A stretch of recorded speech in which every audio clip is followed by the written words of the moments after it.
রাধে রাধে বন্ধুরা, আজকে ভিডিওটা বানাচ্ছি একটাই কারণে, সবাই শুনবেন। আমরা তো জন্মাষ্টমী করেছি, কালকে রাধা অষ্টমী, তাই জন্মাষ্টমী করলে রাধা অষ্টমী করতে হয়। কালকে 12টার পরে রাধারানীকে স্নান করাবেন, অভিষেক করাবেন।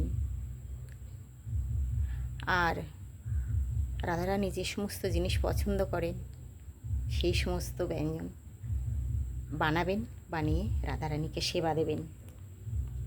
পারলে 2-1 ভক্ত সেবা দেবেন। আর অর্ধবেলা কোনো উপোস হয় না, পারলে কালকে সারা দিন উপোস থাকবেন, ফল জল নেবেন, অসুবিধা কিছু নেই। কালকে সারা দিন উপোস থাকবেন। পরদিন স্নান করার পর রাধারানীর যে অভিষেক করানো যে চরণামৃত থাকবে ওটাই সেবা পাবেন। আর যা কিছু ভোগ নিবেদন করবেন পারলে একটু নিজের জন্য রেখে দেবেন, সেটা পরদিন সেবা পাবেন। কালকে যা কিছু রাধারানীকে নিবেদন করবেন সেটা কিন্তু পাবেন না, আপনারা পরদিন সেবা পাবেন। কালকে ভক্ত 2-1 যাদের পারবেন একটু চেষ্টা করবেন 2-1 ভক্তকে সেবা দেবার।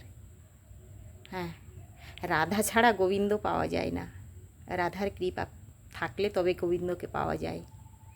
তাই কালকে সবাই একটু নিষ্ঠা করে চেষ্টা করবেন রাধা অষ্টমী করার জন্য। সবাই ভালো থাকবেন। রাধে রাধে।